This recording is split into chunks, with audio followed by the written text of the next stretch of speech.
175. Kita nyanyi di depan ini lagi. Kemarin Acing belum ikut. Ayo di belakang nih ya.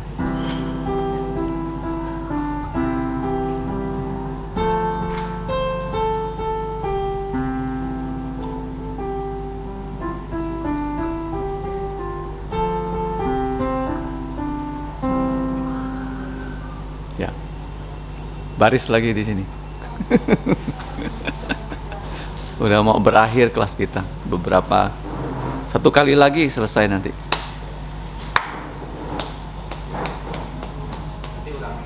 Ya. Ulang dari awal nanti. Itu udah kameranya. Sudah ya.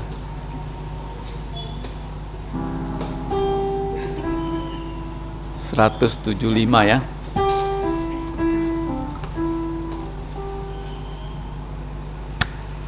Mari.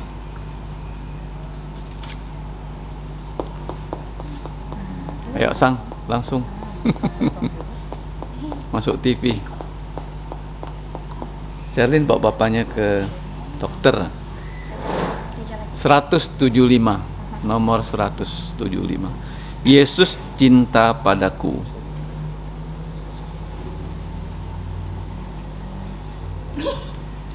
(175) Masuk ya semua ya? Cek dulu.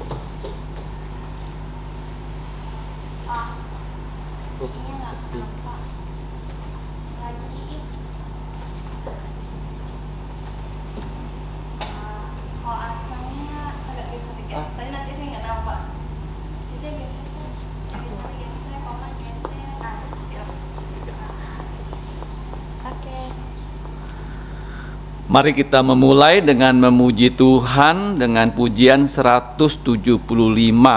Yesus cinta padaku. Jesus loves me, this I know.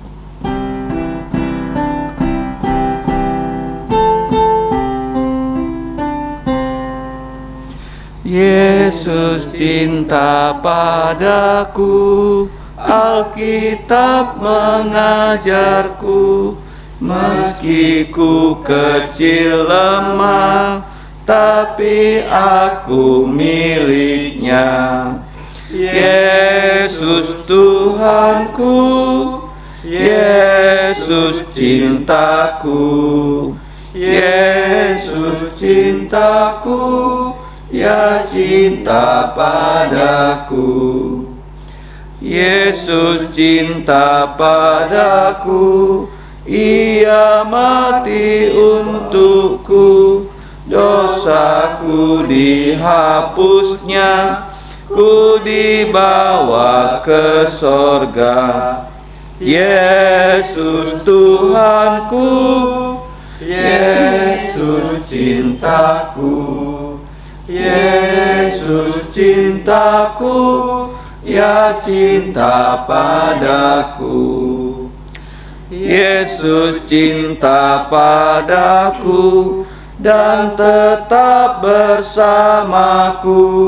Kelak Ia akan datang pula, bawaku ke rumahnya.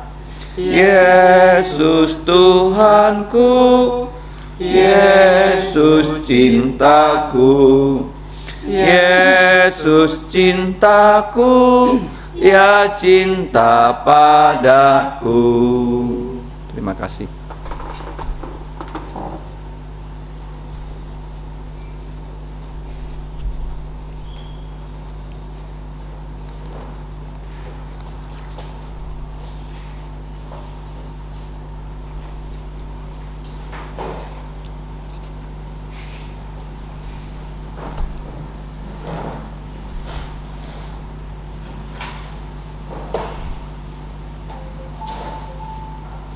Mari kita mulai dengan berdoa.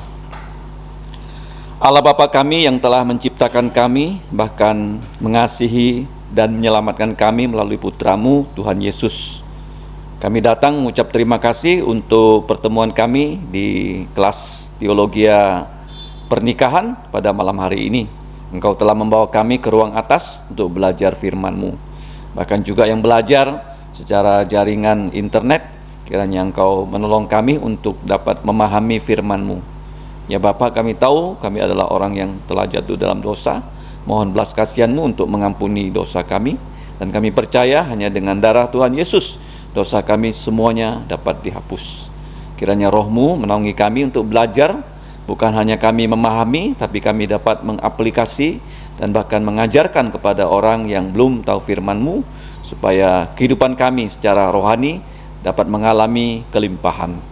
Demikianlah Bapa, kami serahkan kelas ini, kiranya nama-Mu dimuliakan, ditinggikan. Dalam nama Tuhan Yesus kami berdoa dan berterima kasih. Amin. Mari kita membaca dari Mazmur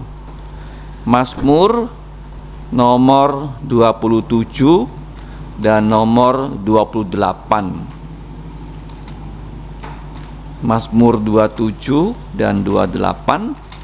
Kita akan membaca firman Tuhan ini dengan bertanggapan, 27, 28. Mazmur nomor 127 ya, bukan 27. 127, 128. Berkat Tuhan pangkal selamat. Mazmur 127, 128. Mari kita baca dengan bertanggapan. Nyanyian naik gunung atau siara Jalomo. Jikalau bukan Tuhan yang membangun rumah, sia-sialah usaha orang-orang yang membangunnya.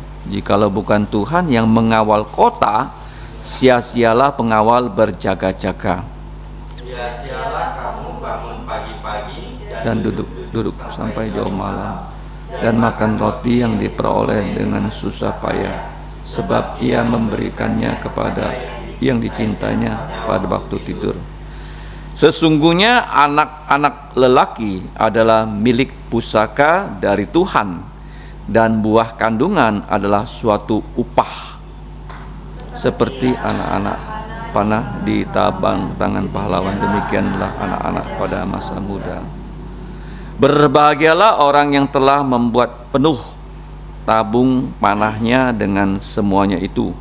Ia tidak akan mendapat malu apabila ia berbicara dengan musuh-musuh di pintu gerbang. Nyanyian ziarah ayat 1. Berbahagialah setiap orang yang takut akan Tuhan, yang hidup menurut jalan yang ditunjukkannya. Apabila engkau memakan hasil jerih payah tanganmu, berbahagialah engkau dan baiklah keadaanmu. Istrimu akan menjadi seperti pohon anggur yang subur di dalam rumahmu. Anak-anakmu seperti tunas pohon zaitun sekeliling mejamu. Sesungguhnya demikianlah akan diberkati orang laki-laki yang takut akan Tuhan. Sama-sama. Kiranya Tuhan memberkati engkau dari Sion, supaya engkau melihat kebahagiaan Yerusalem seumur hidupmu, dan melihat anak-anak dari anak-anakmu, damai sejahtera atas Israel. Nah, kalau kita lihat kalimat yang terakhir, damai untuk Israel itu damai untuk rumahnya Tuhan, damai untuk gerejanya Tuhan. Saya sudah mengatakan mengapa Tuhan ingin kalian berkeluarga, supaya keluarga-keluarga yang disatukan di dalam pernikahan di gereja itu dapat bersatu dalam bentuk keluarganya Allah atau gerejanya Allah. Jadi keluarga diharapkan papa, mama, anak-anak semua berkontribusi ya dalam kehidupan bergereja. Jadi ini dari beberapa nyanyian Mazmur yang ditulis oleh Raja Salomo. Jadi jelas di sini kita telah belajar ya, hubungan antara suami dan istri, antara istri dengan suami, suami dengan istri. Suami bagaimana? Harus ditaati oleh istri, tetapi juga harus saling mentaati. Suami taat pada firman dan istri taat pada suami. Kemudian kita sudah belajar juga bahwa suami harus mengasihi istri. Dan dikatakan juga istri harus mengasihi suami. Jadi taat itu saling taat, kasih itu juga saling kasih. Nah, inilah keadaan di mana Tuhan membangun rumah tangga ya. Kalau bukan Tuhan yang membangun rumah tangga seperti Adam dan Hawa kan? Adam diberi Hawa sehingga mereka dinikahkan oleh Allah di Taman Eden. Maka sia-sia usaha orang yang membangun ya, rumah. Jikalau bukan Tuhan yang menjaga kota, maka kota itu pasti akan runtuh pada satu saatnya. Nah, kenapa kota runtuh? Bukan karena diserang oleh bom, tapi kota runtuh karena keluarga yang ada di kota itu tidak taat firman Tuhan.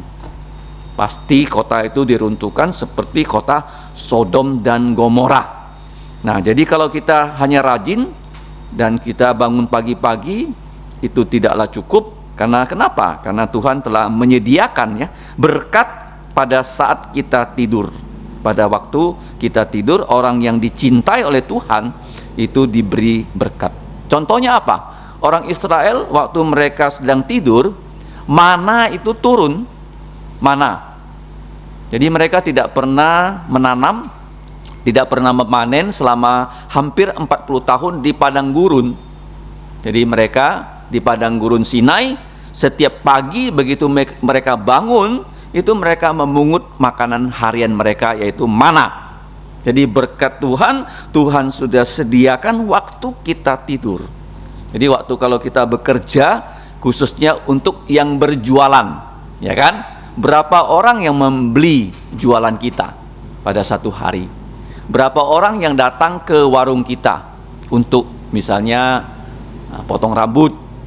Ya, berapa orang yang beli dagangan kita satu hari? Itu semua sudah Tuhan tentukan. Paham ya? Nah, sudah disiapkan untuk kita. Kenapa? Karena kita ini anak-anaknya. Kita memanggil Allah kita sebagai Bapa. Mana Bapa yang tidak menyediakan keperluan anak-anaknya? Nah, kemudian dalam keluarga, ya tidak semuanya. Dikatakan di sini buah kandungan anak-anak laki-laki dan anak-anak perempuan adalah milik pusaka. Kenapa dikatakan milik pusaka? Walaupun mereka itu anak-anak kita, tetapi mereka itu adalah titipannya Tuhan. Titipannya apa? Tuhan. Ingat baik-baik ya, kita harus mendidik mereka di dalam firman Tuhan. Buah kandungan adalah suatu upah. Artinya begini, waktu anak itu dikandung dalam kandungan, kita nggak tahu anak itu kapan dikandung loh. Paham tidak? Tidak ada yang tahu. Jangan kamu bilang anak saya lahir tanggal sekian, jam sekian, itu ulang tahunnya. Bukan. Jadi waktu suami istri ya, mereka berhubungan badan, jadi ada sel telur dari istri, kemudian sel jantan dari suami masuk, itu jam berapa dibuahi, detik berapa dibuahi, orang nggak tahu. Bahkan waktu dia hamil dia nggak tahu. Tiba-tiba tidak datang bulan, dia harus beli ya peralatan zaman sekarang, dites urinnya, oh baru tahu, oh saya hamil. Jadi anak itu dalam kandungan kapan terjadi hanya Tuhan yang tahu. Makanya disebut hadiah. Hadiah. Ingat ya, anak-anak kita itu memang lahir dari kita, tapi mereka adalah miliknya Tuhan. Nah, buah kandungan adalah suatu upah. Tuhan pernah menutup kandungan loh. Siapa yang kandungannya ditutup? Orang itu bernama Rachel. Rachel itu tidak dicintai, Rachel itu sangat dicintai oleh Yakob karena itu merupakan cinta pandangan pertamanya. Tetapi Lea itu tidak dicintai oleh Yakob. Tetapi Lea dikawinkan oleh Laban kepada Yakob pada malam hari. Begitu dia bangun, dia pikir dia kawin dengan Rachel, ternyata kawin dengan Lea. Akhirnya Lea dikawinkan dengan Yakob, Rachel dikawinkan dengan Yakob. Yakob harus bekerja untuk kedua istrinya tuh 14 tahun, 7 tahun. Nah, karena Tuhan tahu bahwa Yakob tidak mencintai Lea, dia sengaja loh menutup kandungan siapa? Rachel. Jadi Lea diberi anak laki-laki, Ruben. Kenapa namanya Ruben? Anak pertama dia, Ruben. Lihat putra yang pertama. Sepertinya kau kenapa nggak cinta sama aku? Padahal aku beri kamu keturunan. Ruben, lihat sang anak, sang putra. Kemudian diberi lagi siapa anaknya yang kedua? Simeon. Diberi lagi putra ketiga, Lewi. Diberi putra keempat, Yehuda. Nah, si Rakel karena jengkel ya, rahimnya nggak bisa membuahkan buah kandungan untuk suaminya, dia sodorkan siapa? Nah, pembantunya untuk dikawini oleh suaminya. Ya, lahir 2 putra. Kemudian Lea pun nggak mau kalah dengan adiknya Rakel, dia sodorkan pembantunya pada Yakob, lahir lagi 2 putra. Ya, setelah itu Tuhan buka lagi loh rahimnya Lea, lahir lagi 2 putra. Jadi dari Lea sudah lahir 6 putra. Ya, dari Lea. Rakel sama sekali masih mandul. Sudah usianya tua loh. Baru Tuhan buka kandungannya. Lahirlah Yusuf. Lahirnya siapa? Yusuf. Yusuf itu artinya Tuhan akan menambahkan.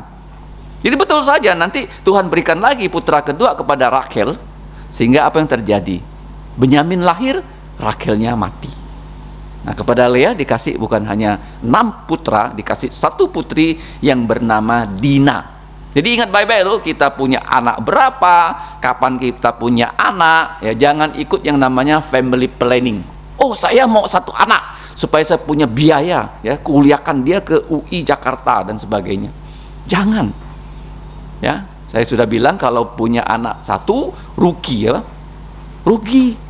Gereja itu jadi turun 50%. Anaknya itu bisa jadi berhala, jadi apa? Ya anaknya 1 tunggal ya. Nah, anak tuh 2 masih imbang, break even kan. Kalau 3 baru ada pertambahan secara kuantitas. Jadi di sini kenapa anak-anak disebut sebagai seperti anak-anak panah? Kenapa? Kenapa anak-anak panah? Karena begini loh, musuh itu dari jauh kita lihat, zaman dulu tidak ada pistol, tidak ada senjata, yang bisa mengalahkan musuh dari jauh adalah anak-anak panah. Ingat ya, jadi anak-anak yang dididik ya secara baik akan menjadi keluarga yang aman. Ya, keluarga itu aman kalau anak-anaknya dididik di dalam Tuhan. Ya, dikatakan anak-anak itu tidak akan membuat orang tuanya malu waktu orang tuanya berada di pintu gerbang. Kenapa pintu gerbang? Karena orang tua dari anak-anak yang terdidik ini merupakan pemimpinnya dari kota yang bersangkutan. Jadi zaman dulu tuh pemimpin itu selalu ada di mana? Di pintu gerbang. Nah, kemudian dilanjut ya, Mazmur 127 ke Mazmur 128. Nah, Mazmur ini kadang-kadang muncul kata berbahagialah. Paham ya? Mazmur 1, berbahagialah. Ya, Mazmur 1 kan?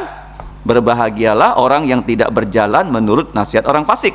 Mazmur 128 juga, berbahagialah orang yang takut akan Tuhan. Coba kamu lihat Mazmur yang paling panjang, 119 juga diawali dengan kata berbahagialah.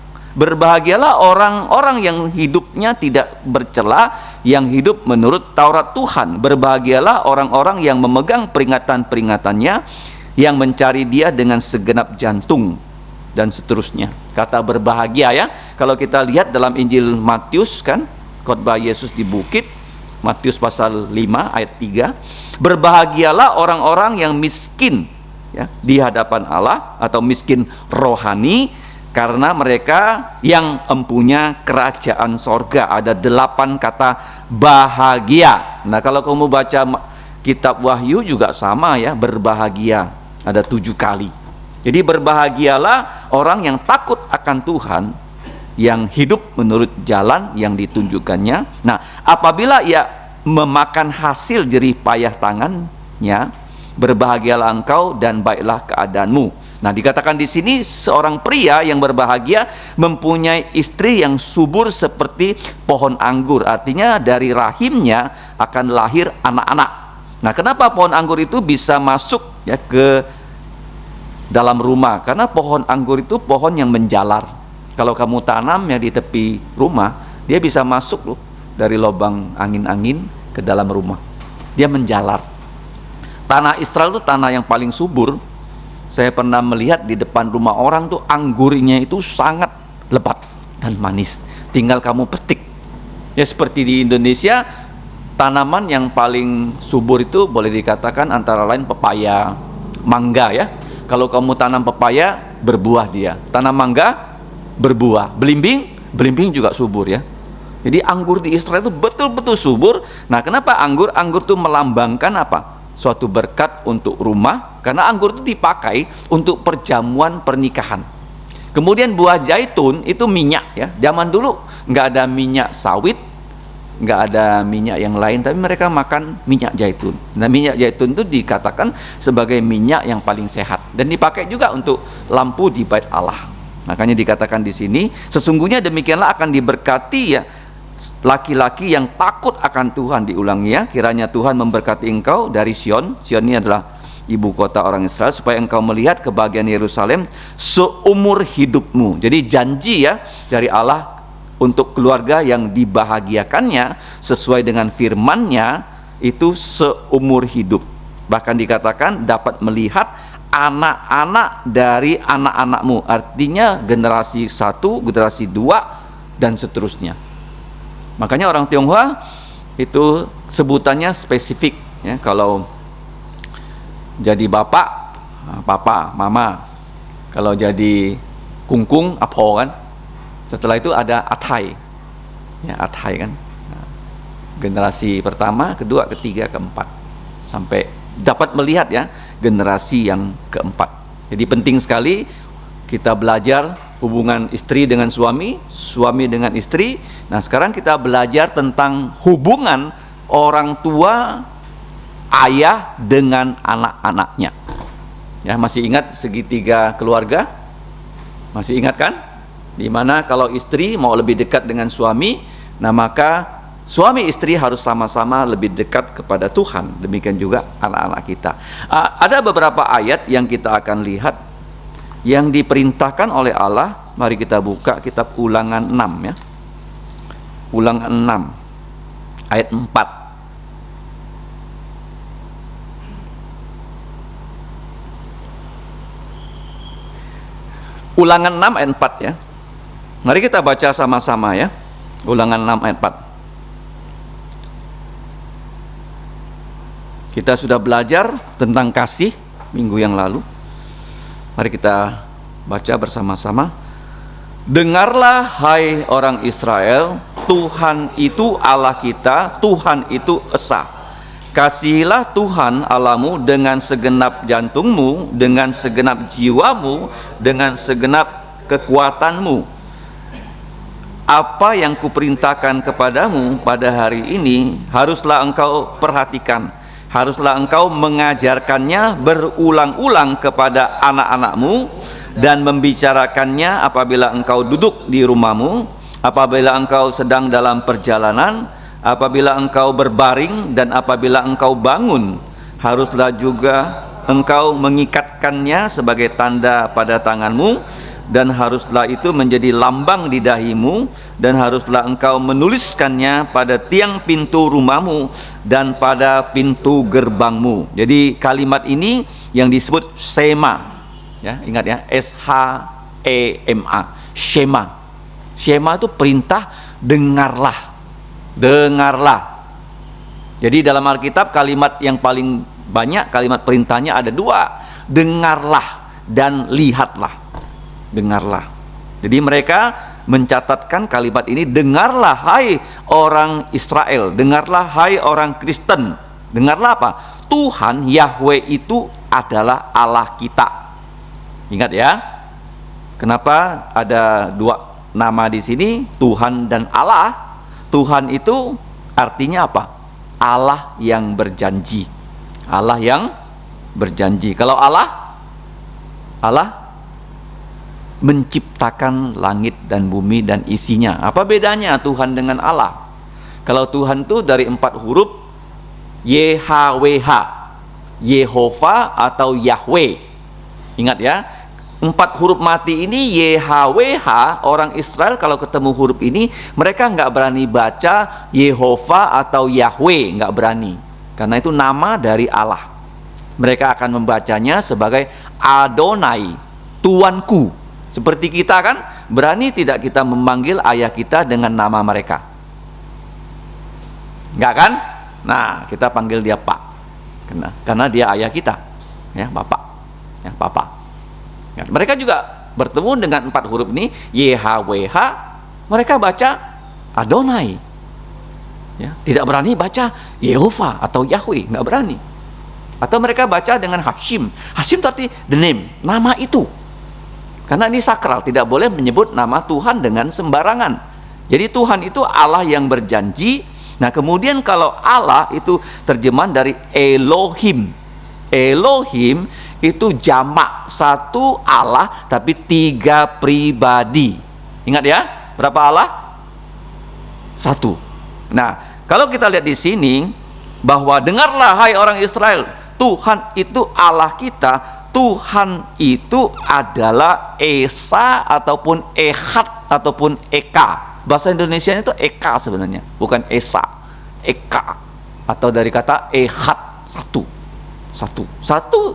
Ya, satu tapi tiga pribadi, yaitu Bapa, Putra dan Roh Kudus. Jadi mereka ini ya dibandingkan dengan bangsa-bangsa di sekitar mereka yang menyembah begitu banyak Allah yang namanya politeisme. Seperti di Mesir.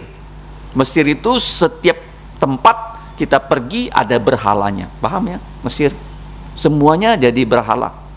Seperti orang-orang di dalam hutan ada pohon beringin. Nah, di situ dipasang ada rohnya. Kemudian di gunung, nah, mereka pasang lagi ada rohnya, ada Allahnya. Jadi begitu banyak Allah mereka sehingga kita nggak tahu ya Allah mana yang paling perkasa. Karena begitu banyak, orang Tionghoa juga kan begitu banyak dewa-dewinya. Ya, politeisme. Makanya kalau kamu ingat tulah di Mesir itu berapa banyak tulahnya? 10 kali. Bukan Tuhan tuh kurang kuat loh, sekali hajar Firaun tuh langsung tunduk, enggak. Kenapa ditulahkan 10 kali? Karena di Mesir semua aspek kehidupan mereka adalah menyembah berhala. Contohnya, kenapa tulah pertama air jadi darah? Karena yang dihantam Sungai Nil. Sungai Nil itu dianggap dewa mereka. Tulah kedua apa? Kata. Kata itu juga orang Tionghoa kan ada dewa kata kan. Nah, nyamuk, lalat, ya kan, semua jadi dewa. Sapi, ya kan, dikasih sampar, semuanya sapinya mati. Nah kemudian tulah barah, karena imam-imam penyembah berhala menganggap diri mereka itu adalah titisan dari dewa-dewi, ya dikasih ini, dikasih penyakit kulit, sehingga dikatakan Tuhan. Semua itu bukan dewa-dewi, bukan Allah, tapi yang menjadi Allah adalah Elohim, Yehova, yang menciptakan bangsa Israel. Ya, kemudian dihantam lagi kan? Apa itu? Tulah belalang. Ya, tulah apa lagi? Gelap gulita. Kenapa gelap gulita? Karena matahari dianggap apa? Dewa juga kan? Dewa matahari. Ya seperti orang Jepang kan menyembah matahari. Terakhir, kenapa putra sulung? Karena dianggap Firaun putra sulung adalah jelmaan dewa. Jelmaan apa? Dewa. Seperti di Indonesia, Raja Jogja itu dia punya selir, dikatakan adalah Ratu Nyai Loro Kidul. Dia punya istri ya dari roh tertentu ya, dari pantai selatan. Ya kan? Jadi begitu banyak kepercayaan yang menuhankan sesuatu yang bukan Tuhan. Jadi Allah itu adalah pencipta. Jadi orang Israel itu diajar harus ingat loh, Allah itu siapa? Ya Yahweh. Nah dia satu. Nah tetapi perintahnya di sini, kasihilah Tuhan Allahmu dengan segenap lubuk jantungmu. Jadi begini ya, dengan segenap jiwamu, napas, dengan segenap akal budimu. Jadi ada tambahan dari Tuhan Yesus, baru dengan segenap kekuatanmu. Jadi bagaimana caranya? Semua yang diperintahkan Tuhan kepada Musa haruslah dijalankan. Kamu tahu nggak perintah perjanjian lama berapa? Dalam kitab Keluaran sampai Ulangan ada 613. 600, tolong dicatat ya. Karena kalau kamu bilang kamu taat pada Tuhan, loh, perintahnya berapa?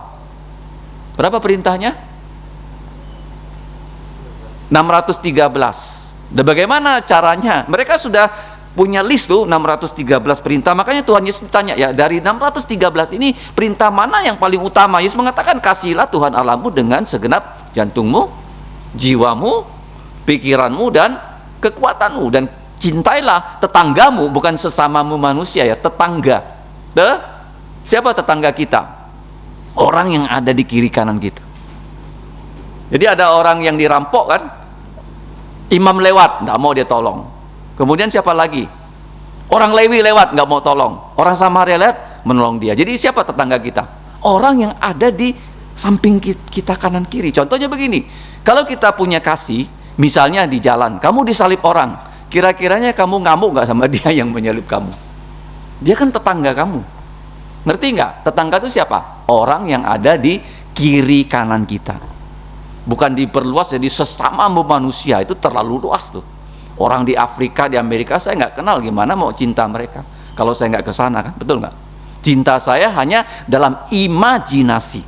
Jadi kalau orang cinta, dia mau terjun, seperti misalnya anak-anak ya nakal, kamu ajar dia, kamu cinta dia loh, kamu dekati dia loh, itu namanya cinta loh. Dia ada di samping kamu. Ya, kasihilah tetanggamu seperti dirimu sendiri. Nah, apa yang kuperintahkan padamu pada hari ini haruslah engkau perhatikan. Jadi ada berapa perintah? 613. Kenapa 613? Karena orang Israel mereka mencoba ya memberikan ya spesifikasi perintah itu dua macam. Yang satu itu harus dilaksanakan, yang satu jangan dilaksanakan. Contohnya 10 hukum. Yang pertama apa? Jangan ada padamu ilah lain di hadapanku. Jangan, kan? Negatif, ada 8 negatif. Yang positif 2, kan? Apa itu? Ingatlah dan kuduskanlah hari Sabat. Terus hormatilah ayahmu dan ibu. Dari 10 hukum, 2 perintah positif, 8 yang negatif. Kita baru belajar kan kasih, kan? Berapa yang positif? 7. Negatifnya ada 8. Nah, jadi perintah itu menurut orang Israel, mereka sudah hitung dari kitab Keluaran sampai kitab Ulangan, yang positif itu seperti apa? Ingatlah dan kuduskanlah hari Sabat. Itu dengarlah orang Israel, juga termasuk perintah, kan? Itu ada 248. Berapa? 248. Ingat ya? Ya, nyisipat. Jisipot. Nah, 2 kali 4 kan 8, kan? 248, gampang ingat ya. Dan jadi mereka mengatakan kenapa 248? Karena 248 itu seperti tubuh manusia ada 248 organ. Tubuh kita berapa organ? 248 organ. Kenapa 248 organ? Karena mereka katakan tubuh kita ini diciptakan untuk melaksanakan perintah Tuhan. Contohnya, mata, lihatlah. Ya kan? Telinga, dengarlah suara Tuhan. Paham kan? Nah, tangan, apa gunanya tangan? Ya, kerja untuk Tuhan juga kan? Nah, ya kan? Jadi begitu banyak perintah untuk tubuh kita lakukan. Nah, sedangkan larangan ada berapa? Jangan ada padamu ilah lain di hadapanku. Ada 365. 365. Kenapa 365? Karena setiap hari pasti ada larangannya dari Tuhan yang harus kamu ingat loh. Hari ini jangan apa ya? Jangan, kamu nggak tahu loh. Ada 365. Jadi itu harus diperhatikan, diingat, diketahui oleh papa dan mama. Ya, kalau kamu nggak tahu, bagaimana kamu mau jadi orang tua yang baik? Nah, kemudian bukan hanya kamu sendiri tahu, ya belajar, kamu harus mengajarkannya di sini berulang-ulang. Berulang, maksudnya apa berulang-ulang? Setiap hari. Setiap apa? Minimal kan berulang-ulang setiap hari ya. Seperti kita makan ya, satu hari berapa kali? 3 kali. Ya, pagi, siang, malam. Jadi begini loh, kamu kalau sudah punya anak, kamu harus ajak mereka berdoa, baca Alkitab. Nah, boleh enggak tuh berulang-ulang kepada anak-anakmu dan mendiskusikannya, membicarakannya kalau kamu duduk di rumah, dan kalau kamu sedang berjalan, kalau engkau sedang berbaring, apabila engkau bangun. Jadi semua kegiatan kita intinya adalah berpusatkan pada firman Tuhan. Bahkan mereka harus mengikatkan firman Tuhan itu pada tangan mereka dan menjadi lambang pada dahi mereka. Jadi orang Israel itu punya seperti di sini ya, apa? Sebuah kotak ini ya, kotak ya. Pernah lihat orang kerja tambang kan?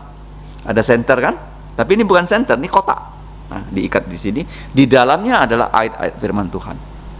Itu orang Israel ya, supaya mereka jangan lupa.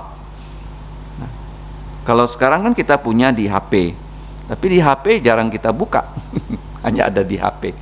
Yang waktu kebaktian aja kita buka, nggak boleh ya. Jadi kita harus ya membuka firman Tuhan dan merenungkan firman Tuhan. Dan haruslah engkau menuliskannya di tiang pintumu, ya. Jadi begini ya, orang Israel itu, dan di pintu gerbangmu, setiap pintu.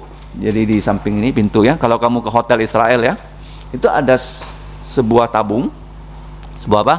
Tabung di situ. Isinya ini Ulangan 6 ayat 4. Dengarlah hai orang Israel, Tuhan itu Allah kita, Tuhan itu esa. Ayat ini loh, Shema di situ. Nah, jadi sangat penting ya, orang tua harus tahu firman, orang tua harus mengajarkan firman kepada anak-anaknya dan cucu-cucunya. Ya, jadi kalau kita lihat di dalam kitab Ulangan, mari kita lihat juga di dalam Perjanjian Baru. Dari 2 Timotius 2 ayat 2. Kita bukan hanya belajar, tapi kita harus bisa mengajar kepada orang-orang yang lebih muda daripada kita. 2 Timotius 2 ayat 2. 2 Timotius 2 ayat 2 ya. Sebab itu, hai putraku. Jadi Paulus menyapa Timotius sebagai putra yang dia didik ya di dalam firman Tuhan.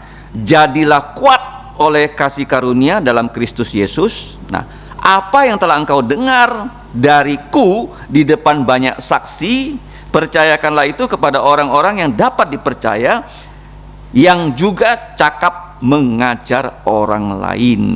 Jadi di sini kamu bisa lihat ya, suatu keluarga yang sehat ya, nanti akan kita pelajari dalam Efesus 6 ayat 4. Sebuah organisasi yang sehat, sebuah gereja yang sehat, itu kamu lihat ya, ada beberapa lapis. Satu, kalau kamu lihat di sini, Tuhan Yesus mengajar Paulus. Paham ya? Tuhan Yesus mengajar siapa? Paulus. Sudah 2 generasi ya. Kemudian Paulus mengajar siapa? Timotius. 3 generasi. Kemudian Timotius harus mencari murid-muridnya yang bisa mengajar orang lain. Jadi di gereja itu harus ada 5 lapis.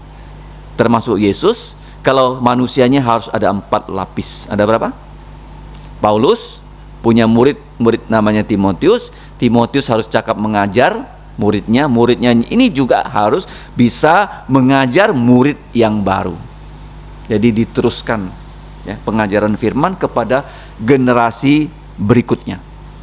Ya kan? Kenapa? Karena kira-kira belasan tahun yang lalu kalian kan masih anak sekolah minggu, bukan?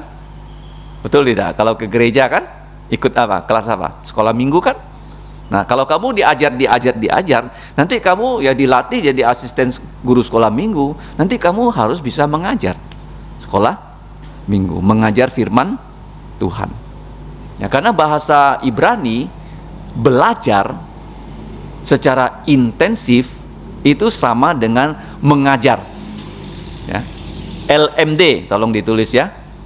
Lamat itu belajar, kalau diintensifkan menjadi mengajar. Ingat ya, kalau barak itu berlutut. Kalau kita berlutut terus, artinya kita diberkati. Jadi orang Yahudi itu melakukan sesuatu dengan intensif. Dengan apa? Intensif loh. Kalau mereka disuruh ya olahraga yang intensif, mereka sangat bagus ya. Contohnya memanah, perlu konsentrasi. Nah, mereka jago tuh. Main catur, apa? Main catur, jago juga. Ya, jadi ada orang Yahudi yang juara dunia catur itu, namanya Kasparov. Paham ya? Jadi yang olahraga yang perlu konsentrasi, mereka sangat bagus. Nah, kemudian kita mau melihat lagi satu ayat yang penting yang akan kita bahas pada malam hari ini. Hubungan antara orang tua dengan anak-anaknya itu dapat kita pelajari dari kitab Efesus ya, pasal 6. Efesus pasal 5 ayat 22 sudah kita pelajari. Hubungan antara istri dengan suami, suami dengan istri. Nah, sekarang kalau kita sampai kepada pasal 6 ya, kita tidak membahas anak-anak yang taat orang tua ya, karena kalian ya sudah akan jadi orang tua ya. Hai anak-anak, taatilah orang tuamu di dalam Tuhan karena haruslah demikian ya. Jadi 10 perintah. Perintah yang kelima, hormatilah ayahmu dan ibumu. Ini adalah suatu hal yang penting seperti yang nyata dari janji ini. Jadi dari 10 hukum ya, satu perintah yang ada janjinya adalah perintah kelima. Ya, hormatilah ayahmu dan ibumu supaya apa? Panjang umurmu di tanah yang Tuhan berikan kepada engkau. Supaya kamu berbahagia dan panjang umurmu di bumi. Jadi perintah kelima ya. Jadi anak-anak yang menghormati ayahnya dan ibunya akan berbahagia. Ya, umurnya akan panjang di bumi. Bukan berarti orang yang mati muda itu dia tidak hormat orang tuanya. Bukan begitu ya. Bukan begitu ya. Jangan kamu bilang itu orang tuh sakit, akhirnya belum sampai umur katakanlah 30 sudah meninggal. Karena dia nggak hormat orang tuanya. Bukan begitu ya. Nah, tapi di sini janji pada orang Israel, kalau kamu hormat kepada ayahmu dan ibumu, kamu akan berbahagia dan umurmu panjang di bumi. Oke? Nah, kemudian kalimat berikutnya ini adalah hubungan yang kita lihat ya, pasal 5 kan, ayat 22, istri harus tunduk suami kan? Kemudian itu seperti gereja tunduk kepada Kristus, sudah kita bahas. Kemudian ayat 25, hai suami, kasihilah istrimu sebagaimana Yesus telah mengasihi gereja dan telah menyerahkan dirinya untuknya, untuk menguduskannya, sudah kita bahas juga, sesudah ia menyucikannya dengan memandikannya dengan air dan firman. Jadi di sini kalau kita perhatikan ya, kata taat itu menjadi kata kunci ya. Istri taat kepada suami dan suami mengasihi istri. Kemudian anak-anak taat pada orang tua. Kemudian yang terakhir itu kalau kamu lihat di dalam pasal 6 ayat 5, hamba-hamba, budak-budak taat kepada tuan mereka. Ingat ya, jadi harus juga ya, taat kepada pemerintah, ayat 12, 6-12 ya. Jadi pasal 5, pasal 6 adalah tentang ketaatan. Paham ya? Ketaatan ya, mulai dari istri kepada suami, suami kepada Tuhan, kemudian anak-anak kepada orang tua, kemudian budak-budak kepada tuan. Nah, kemudian yang terakhir itu setiap kita harus taat kepada pemerintah, ayat 12 ya. Kalau kita lihat ya, kita harus ya taat pada pemerintah, kita harus taat ya kepada Allah ya. Jadi inti ya dari ketaatan itu taat kepada manusia seperti ya kita ya, taat ya, kepada perintah-perintah Allah. Jadi mari kita lihat di pasal 6 ayat 4 ya. Mari kita baca sama-sama ya. Pasal 6 ayat 4. Kalau sudah terbuka firman Tuhannya, mari kita membacanya bersama-sama. 3, 2, 1. Dan kamu bapak-bapak, janganlah bangkitkan amarah di dalam jantung anak-anakmu, tetapi didiklah mereka di dalam ajaran dan nasihat Tuhan. Jadi di sini adalah syair orang Ibrani. Syair ya. Kenapa syair? Karena syair orang Ibrani selalu ada kalimat yang satu disandingkan dengan kalimat yang lain. Selalu apa? Disandingkan dengan kata penghubung tetapi. Nah, yang pertama dilarang, hai kamu bapak-bapak, janganlah bangkitkan amarah di dalam lubuk jantung anak-anakmu. Itu jangan. Nah, terus yang positif yang diperintahkan, tetapi didiklah mereka di dalam ajaran dan nasihat Tuhan. Jadi penting di sini ya. Ini adalah syair orang Ibrani yang dikenal dengan istilah teologi itu paralelisme.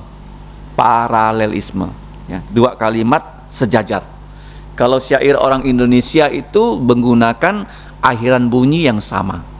Berakit-rakit ke hulu. Ya kan? Bersakit-sakit dahulu. Ya, baru apa tuh? Seterusnya. Nah, berenang-renang ke tepian. Nah, baru nanti senangnya kemudian. Ada dahulu, yan kemudian, ya kan? Jadi bahasa Indonesia, bahasa Tionghoa, syairnya dengan akhir bunyi yang sama. Akhir bunyi yang sama. Kalau syair orang Israel itu 2 kalimat disandingkan, bisa saling menyokong. Saling apa? Saling menyokong atau saling berlawanan. Ini selalu kita temui ya dalam kitab Amsal ya.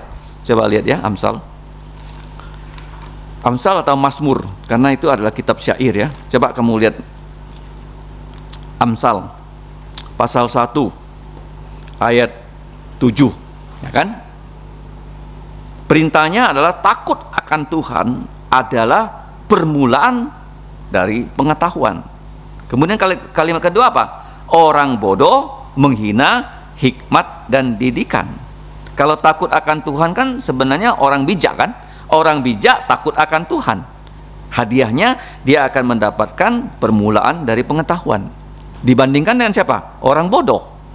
Kalau 2 kalimat ini saling berlawanan, maka kata penghubungnya adalah tetapi. Adalah apa? Tetapi. Ya. Nah, kalau ayat 8 coba kamu lihat ya. Itu 2 kalimat juga, tapi dihubungkan karena saling mendukung. Hai putraku, dengarlah didikan ayahmu. Kalimat kedua, dan janganlah menyia-nyiakan ajaran ibumu. Ini saling mendukung nggak?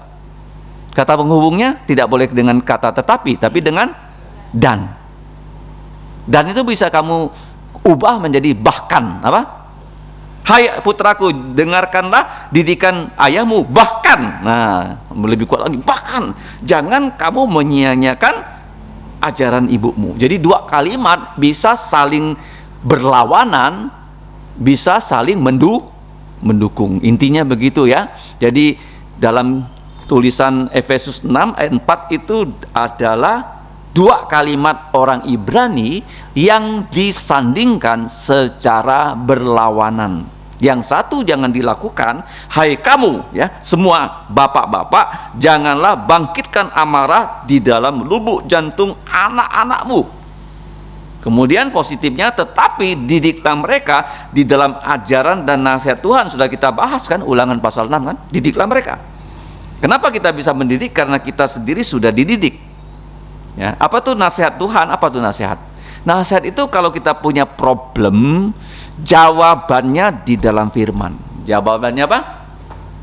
Ingat ya, setiap problem kehidupan jawabannya ada dalam firman Tuhan. Contohnya, Yesus dicobai. Bagaimana dia menjawab iblis? Sudah ditulis. Ingat ya? Jadi coba lihat ya pasal 3 dan pasal 4 Injil Matius. Pasal 3 Yesus dibaptis, pasal 4 Yesus dicobai. Ya. Yesus dibawa oleh Roh Kudus ke padang gurun untuk dicobai oleh iblis. Iblis mencoba Yesus, jikalau engkau putra Allah, perintahkanlah supaya batu-batu ini menjadi roti. Waktu itu Yesus sedang lapar. Dia punya keperluan yang betul-betul harus dipenuhi. Tetapi Yesus menjawab dia, ada ditulis, bukan ada tertulis ya, gegrapta itu ada ditulis, manusia hidup bukan dari roti saja, tetapi dari setiap firman yang keluar dari mulut Allah. Itu adalah kutipan dari kitab apa? Matius 4:4. Kamu lihat catatan kaki di bawah, Ulangan 8 ayat 3. Ulangan 8 ayat 3. Jadi problem itu dimunculkan oleh siapapun, oleh iblis, oleh kehidupan, jawabannya ada di firman Tuhan. Itu namanya nasihat. Apa? Nasihat.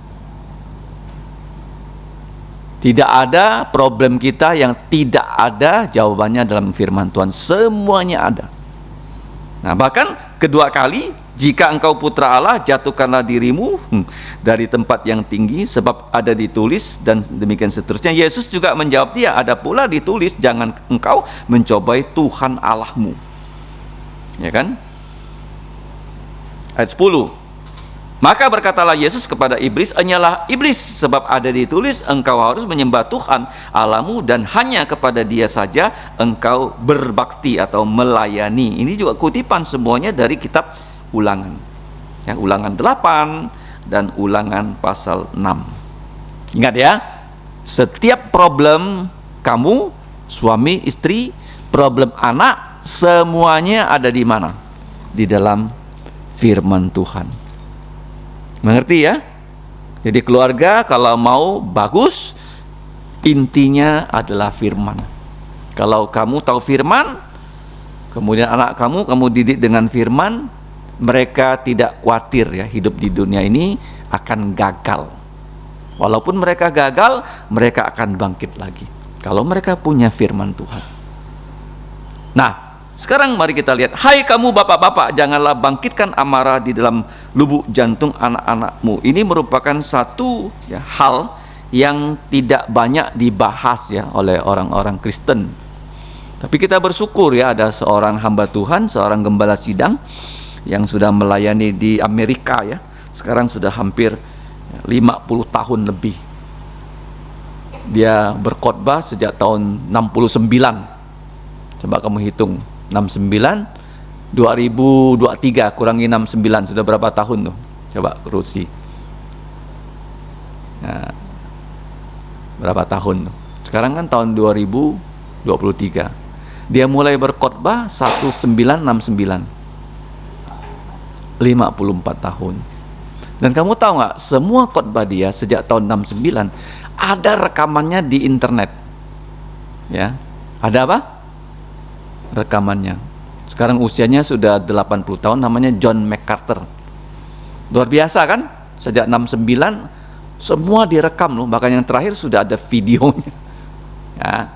Dan dia yang sangat unik, dia berkhotbah dari seluruh kitab Perjanjian Baru, dari Injil Matius sampai Wahyu. Dan bukan hanya dia berkhotbah, dia menulis tafsiran dari Injil Matius sampai Wahyu, semuanya ada. Ya, saya sudah beli itu di Logos. Harganya sekitar, kalau harga normal tuh $600. Ya, $600. Tapi waktu itu ada diskonnya $300 lebih ya. Langsung saya cicil. Nggak tahu cicilnya 7 bulan atau 8 bulan, sudah hampir lunas. Ya, jadi tafsiran beliau dalam Perjanjian Baru. Tapi kalau kamu membaca tafsirannya, kamu banding dengan khotbahnya lebih banyak kata-kata daripada tafsirannya. Ya, tafsirannya kalimatnya kan terbatas ya. Nah, jadi dia menafsirkan dalam Efesus 6:4 ini, dia memberikan kita ada 8 hal. Berapa? Ya, 8 hal. Mengapa seorang bapak ibu bisa membuat anak-anaknya marah? Anak-anaknya apa? Marah. Ya, saya sudah kirim, tapi saya lihat ya, susunan yang saya kirim terdahulu itu susah untuk diingat, susah untuk diingat. Nah, sekarang saya bikin dengan susunan A, B, C, D, E, F, G sampai L karena 12 yang gampang diingat. Kenapa 12? Karena saya tambahkan 4. Saya tambahkan apa? 4. Kalau kamu membaca di kitab tafsirannya hanya ada 8. Hanya ada apa? 8. Kalau orang tua melakukan 8 hal ini, 12 hal ini, pasti anaknya marah. Kalau anak sampai marah, dia bisa benci sama orang tua lu. Dan anak itu bisa menjadi anak yang tidak berhasil. Mengerti? Ini sangat penting ya. Banyak orang jadi orang tua, dia tidak tahu aturan ini. Nah, yang pertama A. Kira-kira apa ya? Orang tua jangan abai dalam mendidik anak-anak mereka di dalam firman Tuhan. Tetapi didiklah mereka di dalam ajaran dan nasihat Tuhan, jangan abai. Orang tua sekarang senang mendidik anak mereka dalam pendidikan umum. Kalau anaknya wisuda, fotonya difoto dan dipasangkan. Betul nggak? Betul tidak? Nah, tapi ada nggak orang tua senang misalnya anaknya belajar firman di sekolah minggu? Jarang kan? Tapi kalau anaknya tamat ya, ada ijazah, nah dipasang. Kenapa harus tidak boleh abai? Karena anak akan berhasil kalau dia punya firman Tuhan. Jangan abai dalam mendidik anak-anak kita di dalam firman Tuhan. B, apa itu B? Ojo dibandingke. Ini penting loh. Kalau kamu punya anak, ya, kamu banding-bandingkan dia. Kamu ya kalah benar sama kakakmu, adikmu. Kira-kira anakmu merasa seperti apa? Kalau dia tak berbakat misalnya dalam hal main piano, yang satu lebih berbakat. Yang salah siapa sih? Bukan dia kan? Itu kan karunia.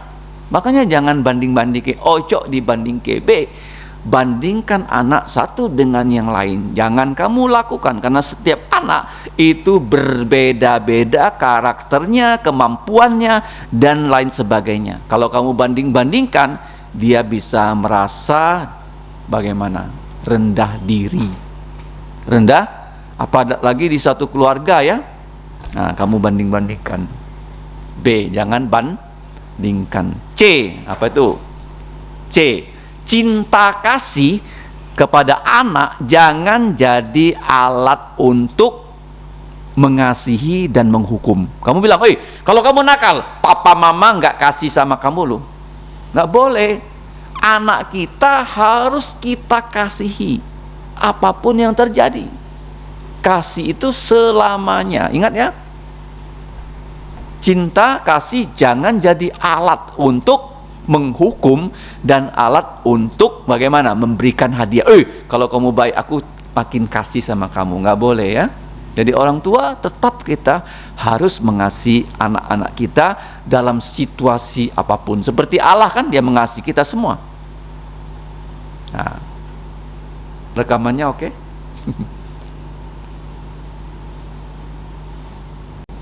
Oke. C ya, cinta kasih jangan digunakan sebagai alat. D apa D? Nah, disiplinnya jangan kurang kuat.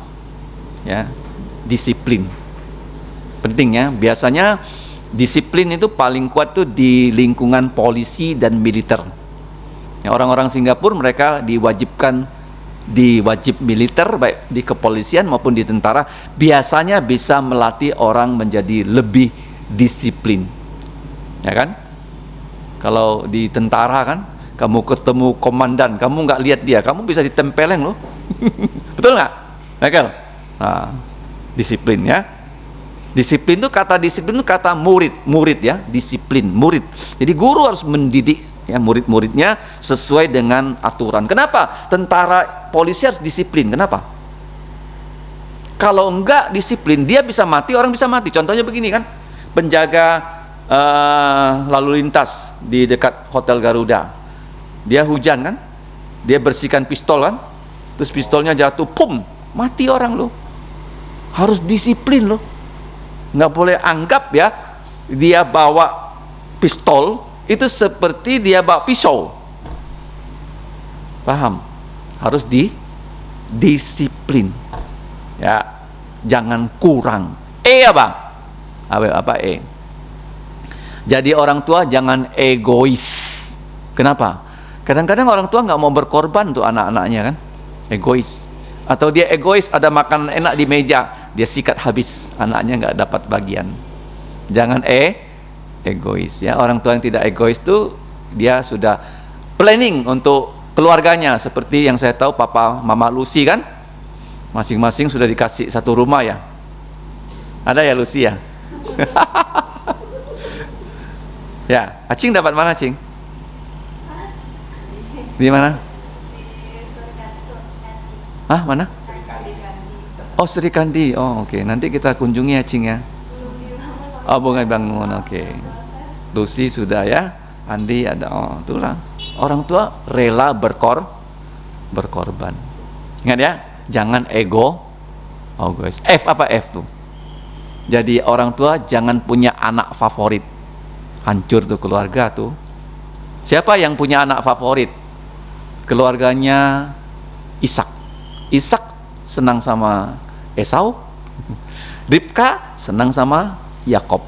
Nah, kemudian Yakob punya putra favorit namanya Yusuf.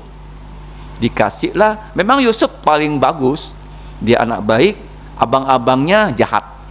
Dia suka lapor kepada bapaknya kejahatan abang-abangnya, sehingga abang-abangnya semuanya membenci dia.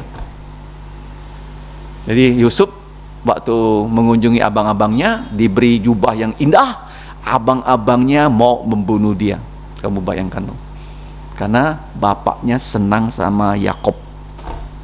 Kenapa? Yakob yang pertama lahir dari istri dia yang tercinta yang bernama Rachel pada saat Rachel sudah tua. Kan rahimnya ditutup kan? Nah, di waktu Yusuf datang, abang-abangnya yang jahat bilang, sekarang kita akan bunuh dia. Tapi ada abangnya yang baik, janganlah kita bunuh. Kita jual dia sebagai budak dan kita lapor sama bapak kita, dia sudah diterkam binatang buas. Caranya apa? Bajunya yang dia pakai yang cantik, yang diberi bapak kita olesi dengan darah binatang, kita bawa pulang. Yusuf sudah mati, diterkam binatang buas. Tapi Yusuf akhirnya dijual. Kamu tahu ya, orang yang percaya Yesus tidak ada kejadian di hidup kita yang kebetulan. Yusuf akhirnya dijual, dan penjualnya membawa Yusuf dijual ke Mesir. Kemana? Mesir. Di Mesir itu dia dijual lagi ke siapa-siapa? Kepada pengawal dari Raja Firaun. Kemudian Raja Firaun punya pengawal, istrinya itu centil. Dia mau mengajak Yusuf berzina, ya kan? Jadi begitu Yusuf tidak mau berzina dengan dia, Yusuf dimasukkan ke penjaranya Firaun. Di penjara Firaun itu apa yang terjadi? Ada 2 pembantu Firaun yang dihukum. Satu juru minum, satu juru roti. Mereka bermimpi. Juru minumnya mimpinya bagaimana? Minuman saya akhirnya diambil Firaun. Juru rotinya, roti saya yang saya sering bawa kepada Firaun dimakan burung. Apa artinya? Yusuf jelaskan mimpi itu. Karena orang yang bernama Yusuf banyak mimpinya. Seperti suami Maria kan, tunangan Maria kan, yang paling sering dapat mimpi di perjanjian baru siapa namanya?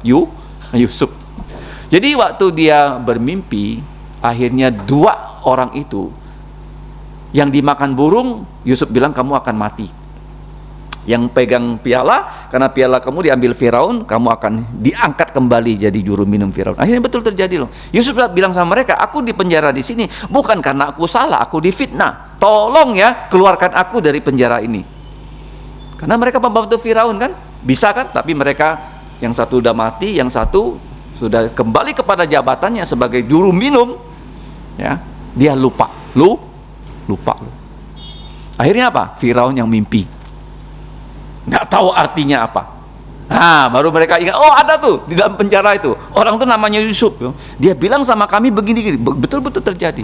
Akhirnya Firaun suruh Yusuf keluar dan tafsirkan mimpi, dan akhirnya Yusuf diangkat jadi perdana menteri. Jangan punya anak apa? Favorit.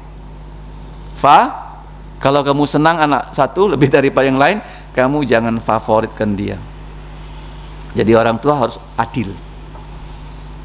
Favoritisme mendatangkan malapetaka. Anak itu akan jadi anak manja dan anak yang nggak berguna kalau kamu favoritkan dia. Ingat ya. Jadi orang tuh kalau semakin kamu puji, dia semakin cepat jatuh. Semakin apa? Karena dia jadi sombong. Ya, ini terjadi loh di Singapura. Ada seorang pemuda sering dipuji ya oleh pendetanya. Akhirnya bagaimana? Justru dia yang mencuri uang yang dipercayakan pada dia. Ingat loh, anak-anak kecil tuh kamu jangan jadikan dia apa? Anak favorit. Ya, bisa membuat dia jatuh. Kalau Yusuf memang anak baik ya. Orang tuanya yang membuat dia favorit, kakak-kakaknya yang tidak baik. G. Kamu jangan gampar anak itu. Kalau pukul dengan rotan, nggak boleh kamu tempeleng dia, nggak boleh kamu pukul dengan kayu yang gede.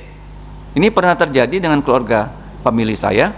Bapaknya kalau mukul, wah dengan kayu yang besar, anaknya lari nggak berani pulang rumah.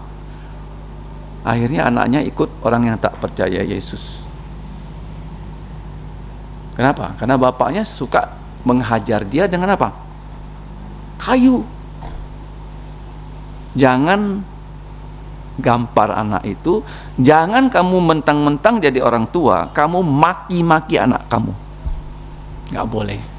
Kalau bahasa Inggrisnya, jangan abuse of power. Ya. Paham ya? Jangan gunakan kata-kata kasar. Ya, banyak orang tua memaki-maki anak-anaknya kan dengan kata-kata kasar kan? Nggak boleh. Paham? Jangan pakai apa? Kayu untuk menghajar anak dengan rotan waktu kecil. Harus dirotan lo anak-anak lo, jangan kamu bilang, oh sekarang nggak boleh rotan, harus dirotan. Ininya, supaya dia tahu salahnya di mana. Ngerti ya? Ya, harus dia apa? Dirotan supaya dia tahu salahnya di mana. G, H. Nah.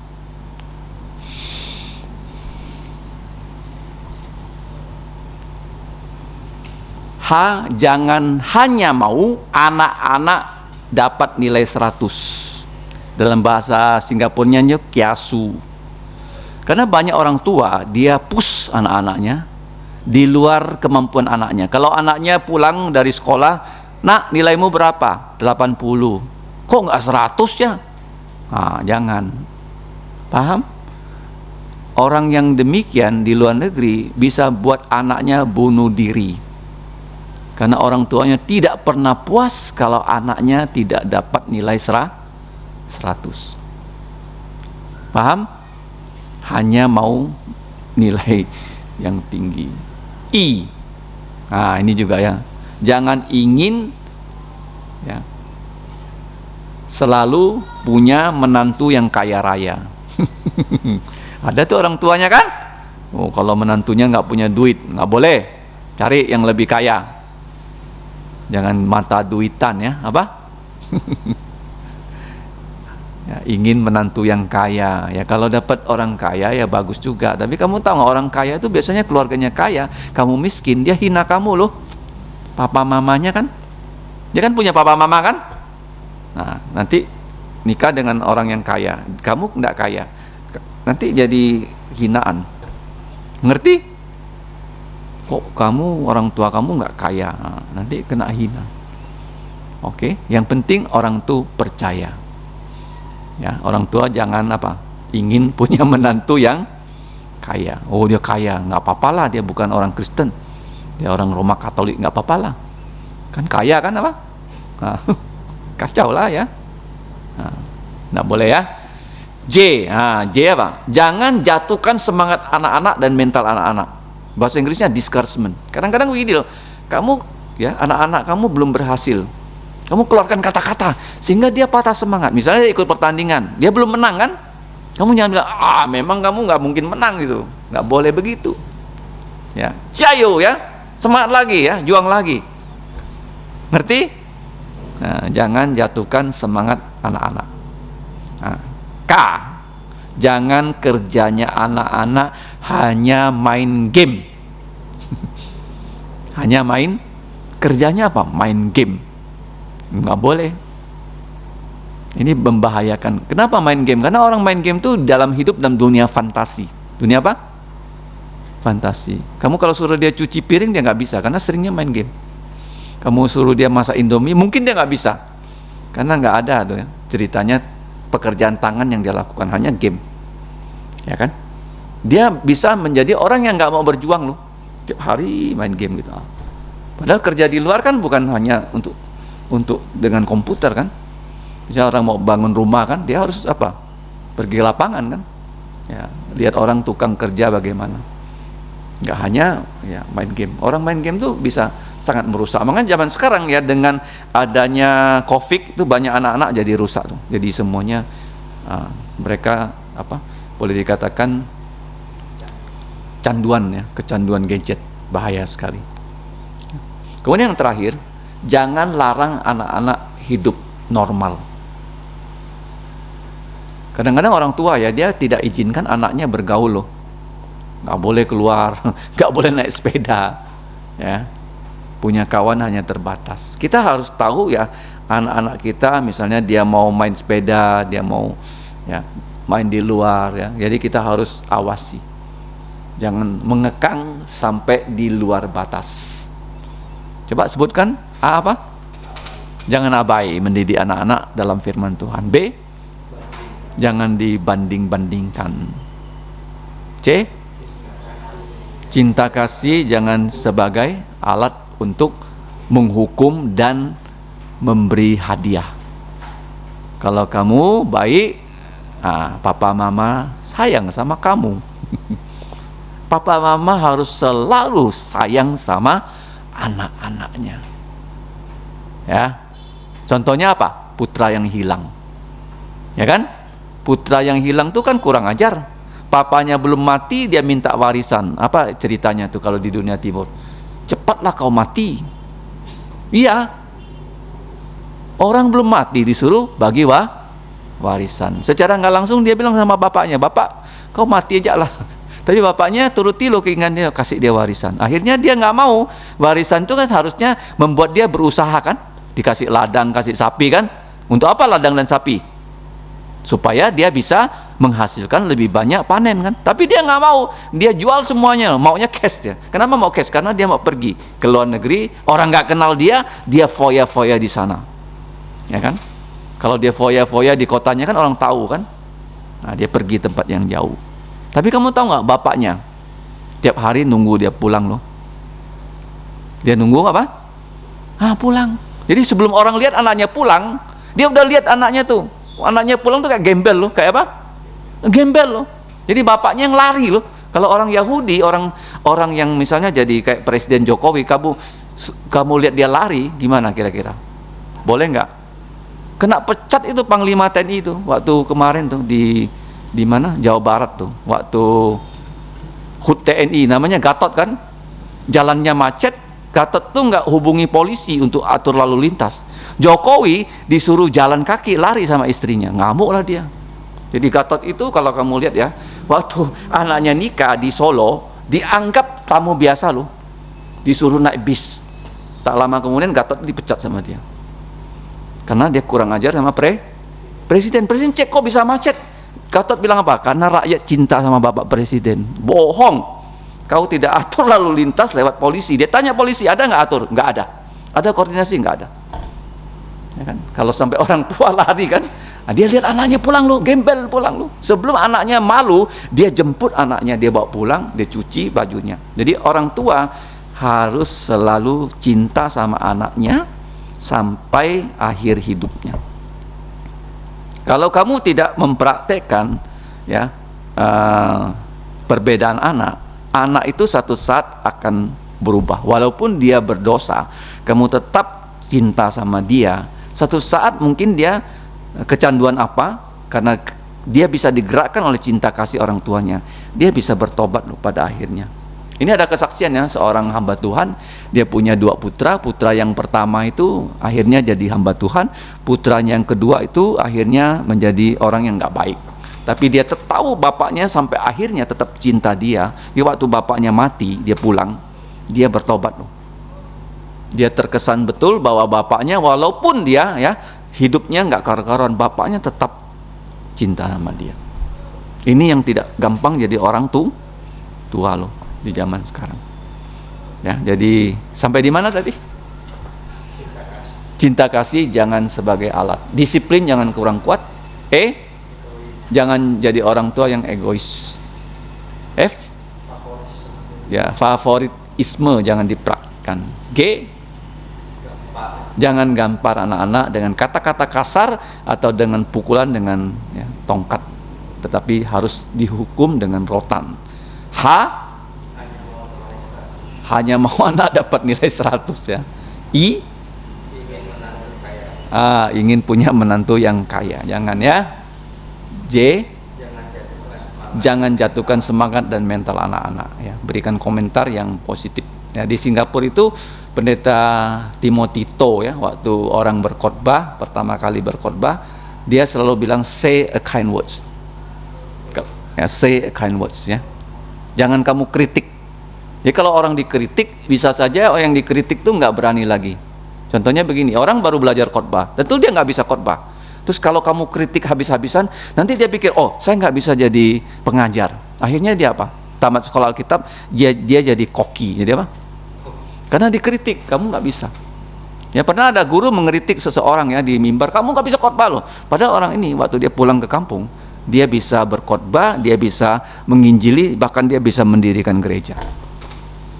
Say a kind words. Ya, ini yang susah ya untuk anak-anak kita. Jangan jatuhkan semangat mereka. Jangan kerjanya hanya main game. Terakhir, jangan larang anak hidup normal. Ya, kalau dia mau main sepeda, awasi. Ya, kalau dia mau main futsal, ya silakan. Ya, jangan batasi mereka. Mari kita berdoa. Bapa kami di surga, kami bersyukur malam ini kami bisa mengakhiri pelajaran kami tentang Bapak yang Engkau perintahkan supaya jangan membuat anak-anak yang Engkau percayakan pada kami menjadi mempunyai perasaan yang pahit dalam lubuk jantung mereka karena kami tidak faham akan firman-Mu. Tetapi tolonglah kami Bapa untuk mendidik mereka dalam firman-Mu sehingga generasi berikutnya yang Engkau percayakan pada kami menjadi generasi yang lebih tahu dan taat pada Engkau. Ampunilah dosa kami, dengarkanlah doa kami, dalam nama Tuhan Yesus kami mengucap syukur. Amin.